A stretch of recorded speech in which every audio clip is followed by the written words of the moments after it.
Hello? This is Alcott International. Please, speak calmly.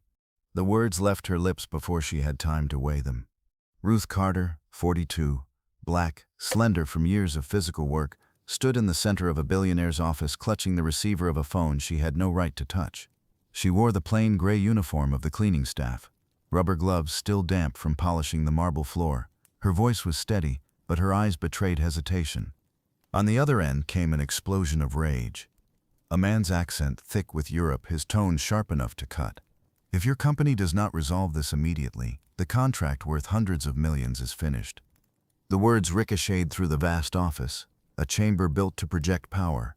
Walls paneled with mahogany, shelves lined with trophies, a desk broad enough to serve as an altar to wealth.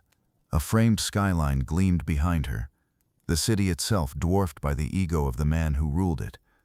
And Ruth Carter, the janitor, was standing at the epicenter. She had hesitated at first, staring at the phone as it rang and rang, unanswered. The CEO was absent, locked in an emergency meeting with his inner circle. The assistant's desk stood empty. The shrill ring cut through the silence again and again, until finally, almost against her own judgment, she picked it up. Now she stood with a storm of money and anger roaring through the line, her pulse matching its urgency. The office door slammed open. Jonathan Alcott, 58, white, CEO of Alcott International, strode in. Tall, broad-shouldered, silver hair immaculately groomed, he had built his empire through ruthless calculation. His personality was steel wrapped in silk, charming when profitable, merciless when crossed. He froze mid-stride when his eyes found her, his janitor holding his phone, speaking into his line in his sanctum. For a split second, his face went pale. Then color rushed back in a flood of fury. "What are you doing?" His voice cracked like a whip. He lunged forward, tore the receiver from her hand, and barked into the mouthpiece. "This is Alcott. Yes, of course we'll resolve it, immediately." He listened for a beat, forced out a brittle laugh, promised a follow-up. Then, with a hand that trembled with rage, he slammed the phone onto its cradle. The silence after the impact was suffocating. Jonathan's chest heaved as he turned on Ruth. His eyes blazed, his lips peeled back in disgust. "You?" he spat. "A janitor? A black janitor? Touching my phone, my business?" He jabbed a finger toward her like a sword. "How dare you put your hands where you don't belong?" Ruth flinched, but she didn't break. She stood rooted, mop bucket still at her side, heart pounding against her ribs. She began. "Wait a second. If you like this video, please like, comment, and subscribe. It really helps us." "Silence," Jonathan roared. His voice carried the weight of decades spent commanding boardrooms, dismissing rivals, crushing dissent. "Do you have any idea what you've done? That was a partner threatening to cancel a contract worth more than your entire miserable life could earn in 10,000 years. Her throat tightened, but she found enough strength to answer. The phone would not stop. There was no one else. You thought? His laugh was sharp, humorless. "You thought? You're here to clean floors, not to think, not to speak, and certainly not to involve yourself in matters you cannot begin to comprehend." The words landed like blows, and yet beneath the scorn, something else lingered. Ruth Carter knew what he did not. She had understood every word from the furious voice across the line. She had not panicked. She had answered with composure, diffusing a fraction of the anger before Jonathan burst in. But none of that mattered now. In his eyes, she was nothing. The door had not fully closed behind him. Through the crack, two junior executives passing in the hall had already slowed, their eyes catching the spectacle inside. Their smirks curled with superiority. One leaned toward the other, his whisper sharp and cruel. "Imagine that. Floor scrubber thinks she's ready to rescue $1 billion deal." Their laughter was quiet but deliberate, a performance for her humiliation. Jonathan's rage only grew. He jabbed a finger at the door. "Out. From now on, you don't set foot in this office again. Not in the boardroom, not in the corridors of power. You stay in the hallways where you belong. Do you understand me?" Ruth swallowed. Her lips trembled, but her eyes stayed steady. She nodded once. Jonathan turned back to his desk, already dismissing her existence. his pen scratching furiously across a contract as though he could rewrite the moment out of history. Ruth stepped into the hallway, the sound of her own heartbeat drowning the whispers that followed her. She pushed the mop bucket slowly, each wheel squeaking against the polished floor.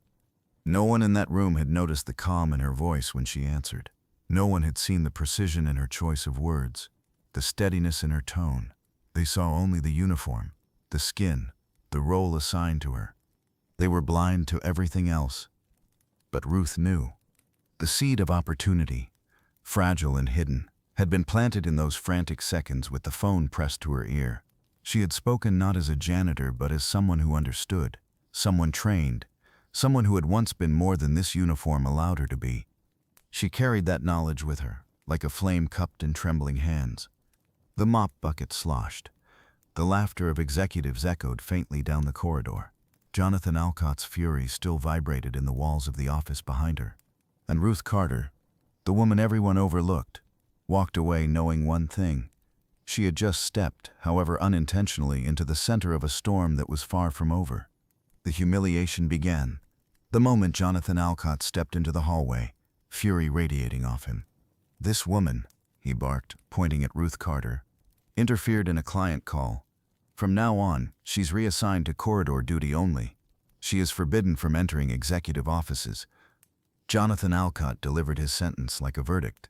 Around him, the audience gathered quickly. Assistants, managers, anyone drawn by the smell of scandal. Marla Pierce, 39. White, chief of staff. Tall and brisk, already scribbled notes. "Understood, sir." Behind her, two junior executives smirked. Evan Colby, 32, business analyst with a cocky grin, muttered loud enough to carry. "A mop and bucket saving $1 billion deal? Imagine that."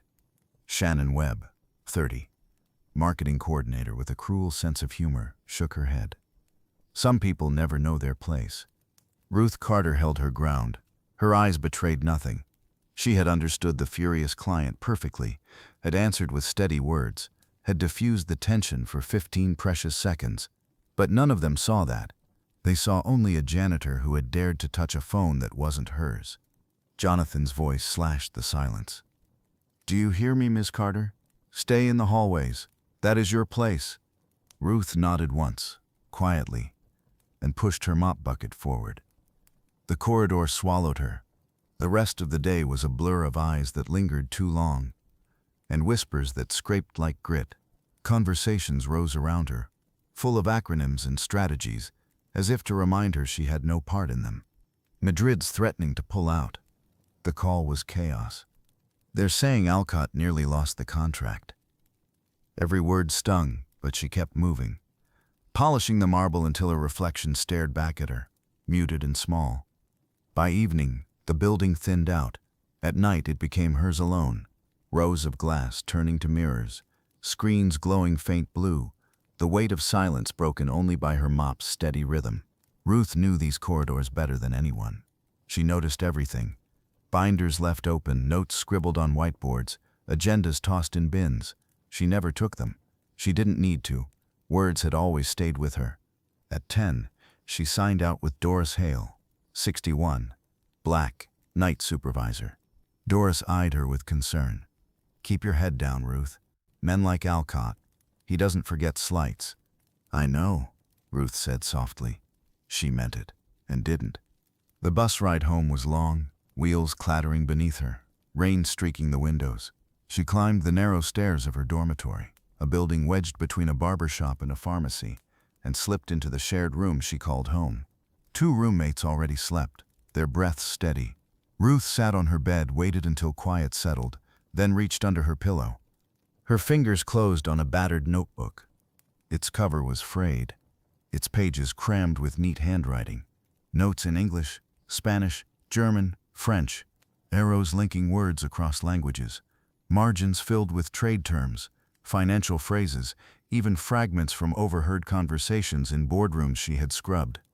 She traced one line she'd written years earlier. "The calmest voice controls the room."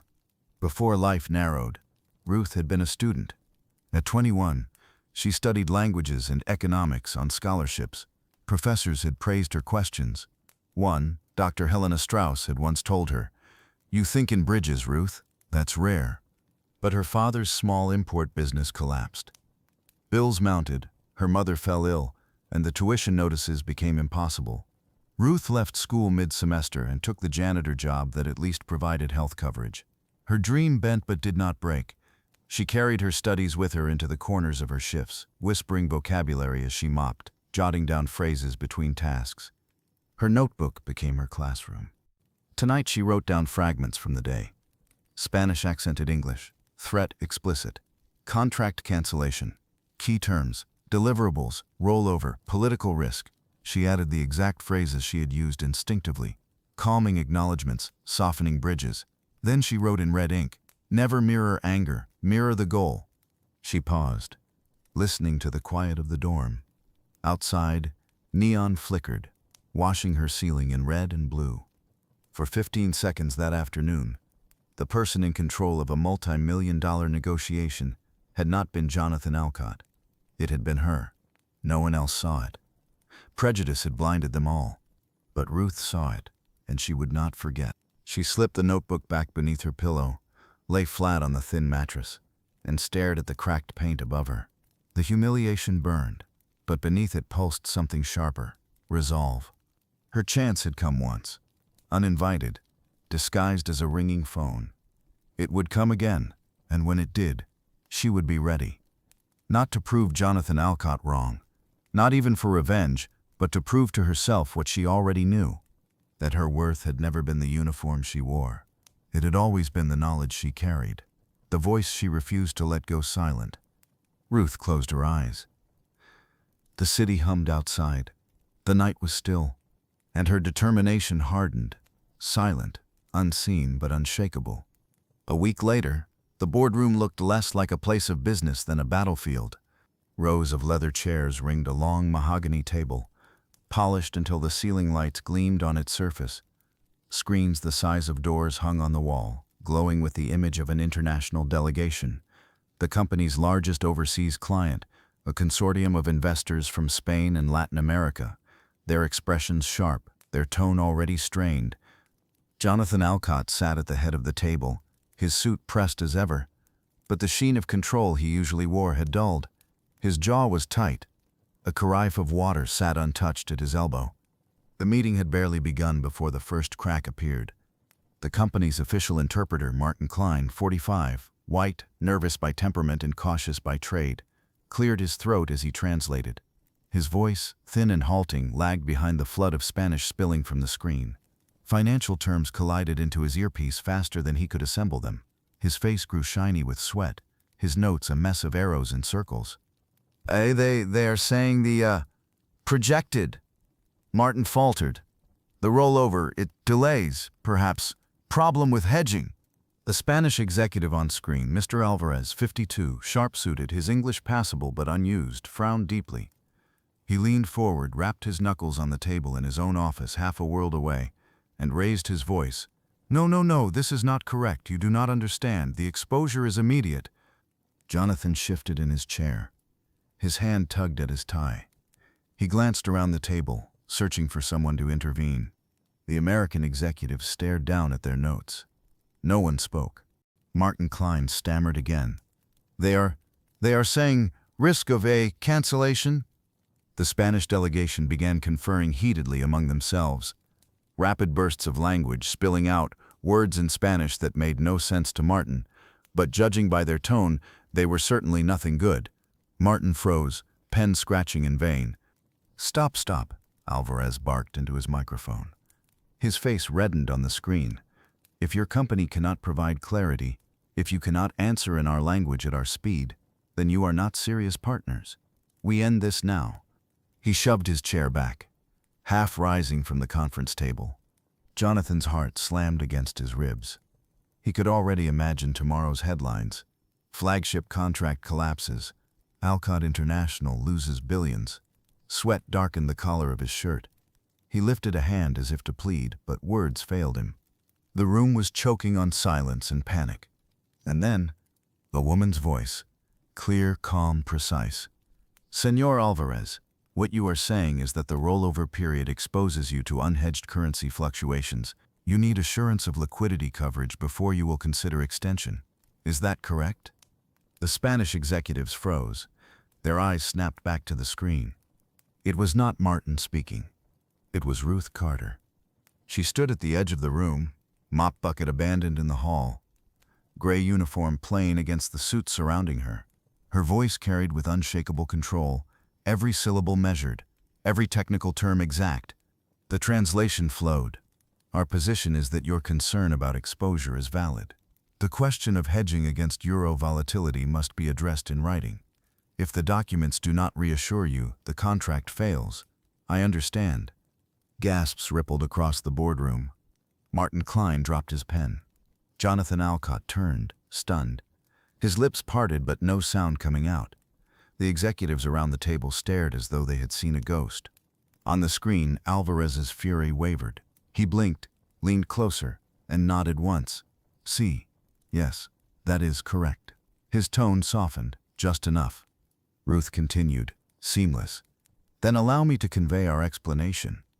The hedging provision is not absent. It is embedded in Section 12. However, the translation may not have reflected the specificity. You are asking for direct assurance that this clause protects you against forced liquidation. Is that right? Yes, Alvarez said slowly, his voice steadying.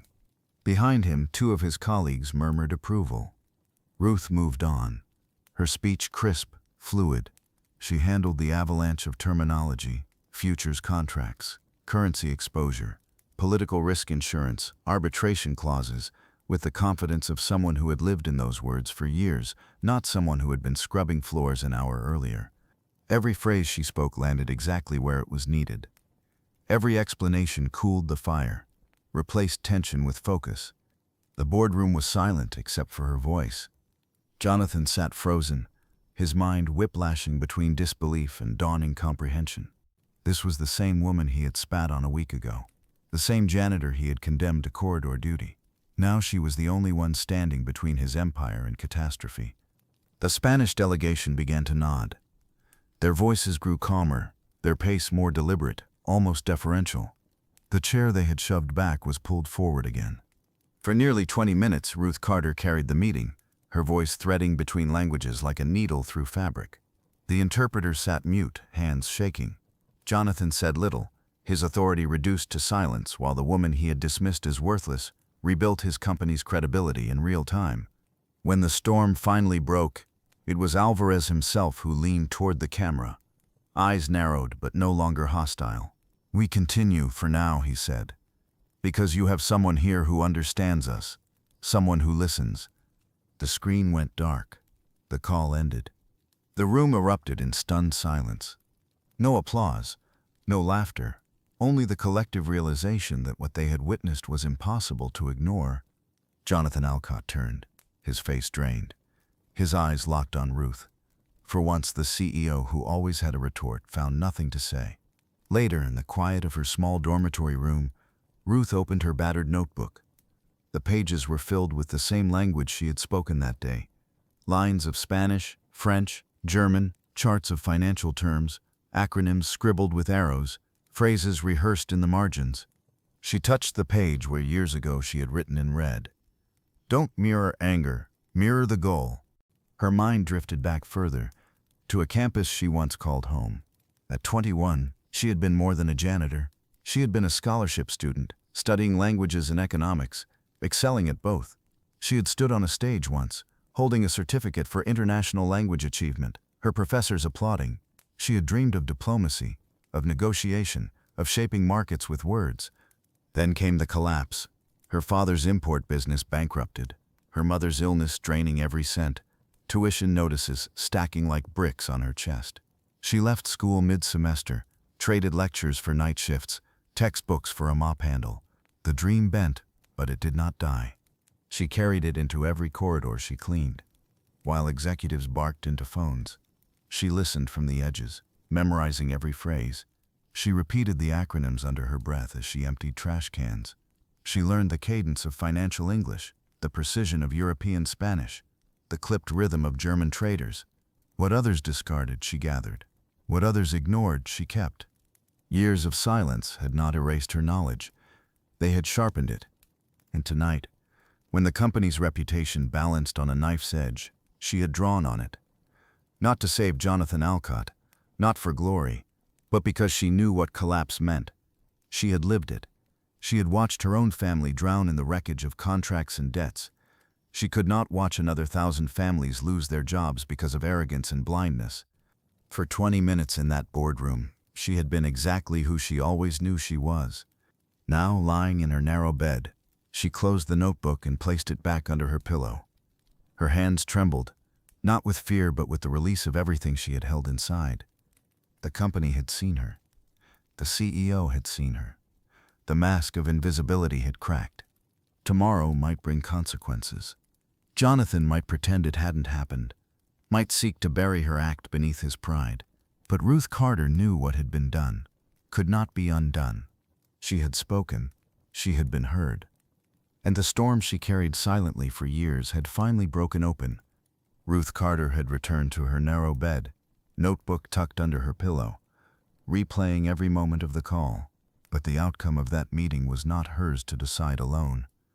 The true judgment, the client's final response, came the following day, when Alcott International reconvened to hear whether the billion-dollar contract would live or die. Now, as the screens lit once more, and the Spanish delegation leaned forward, the entire company held its breath. For nearly an hour, the firm had teetered on collapse. Now, after Ruth Carter's voice cut through the chaos, the tone on the other side of the ocean shifted. Mr. Alvarez, the Spanish executive who only minutes earlier had threatened to tear up the billion-dollar contract, now leaned back in his chair, his jaw unclenched. His colleagues murmured among themselves, this time with nods instead of shouts. "Yes," Alvarez said slowly, meeting the camera with new calm. "We have heard your explanation clearly. With these assurances, the partnership may continue." The words dropped like stones into water. The ripples spread instantly, relief flooding one side of the world, catastrophe averted for another. The contract was saved. A company worth billions had been steadied. Not by its CEO, not by its board, not by its official interpreter, but by the janitor who had once been ordered to stay out of sight. The meeting ended. The screen went dark. The executives around the table slumped back, the adrenaline leaving their bodies all at once. And then every eye turned toward her. Ruth stood near the doorway, her uniform plain, her notebook still invisible beneath it all. Her breathing was steady, but her hands trembled slightly at her sides. Jonathan Alcott rose slowly from his chair. 58 years old, titan of industry, a man who prided himself on never appearing small. Yet in that moment, under the gaze of his staff, he looked diminished. He cleared his throat, the sound loud in the heavy silence. "You," he said, his voice uncertain for once.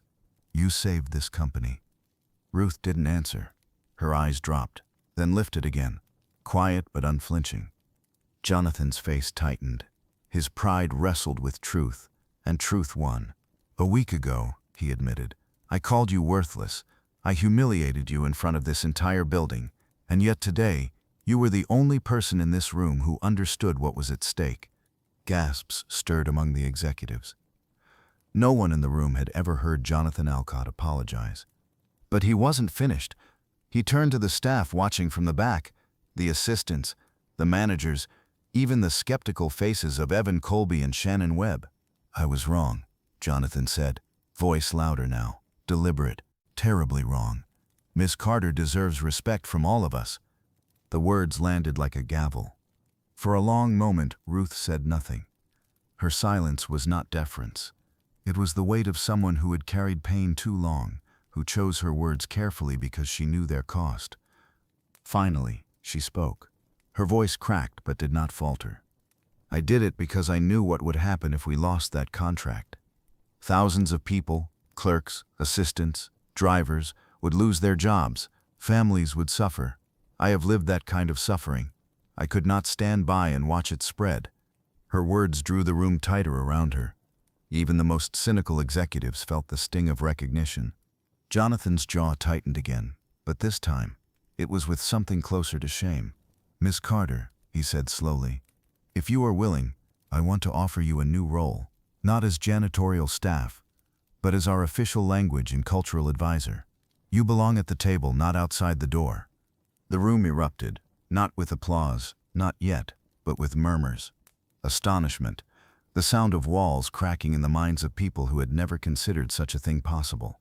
Ruth stood still, the offer hanging between them. Her eyes glistened, but she did not lift her chin in pride. She only whispered, "Thank you." By the next morning, the story had already left the building. The press seized on it with headlines designed to astonish. Janitor saves billion-dollar contract, from mop to market maker. The woman who translated a company back from the brink. Photographs of Ruth in her gray uniform, eyes lowered, circulated across business pages and social networks. Commentators praised her composure, her hidden brilliance. Some called her a miracle. Others called her a rebuke to a corporate world blinded by prejudice. Jonathan Alcott was quoted admitting his mistake, a humiliation he accepted because refusing it would have been worse. He named Ruth Carter officially as language and strategy consultant to Alcott International. For Ruth, the promotion mattered, the pay mattered, but what mattered most was something larger, something she had carried silently for years. Proof that knowledge could not be erased by poverty, that dignity could survive insult, that resilience could find its voice even in the most unlikely corridors. The consequences spread in two directions. For Jonathan Alcott, the episode left a scar and a lesson. His pride was dented, his reputation shaken, but the company was intact, and the world saw a CEO willing, finally, to admit fault. It changed him, though slowly, forcing him to see beyond the armor of power he had built around himself. For Ruth Carter, the consequences were transformative. She no longer scrubbed floors in silence. She sat in meetings, translated, advised, and shaped strategy. Her uniform was no longer gray but professional attire she chose herself.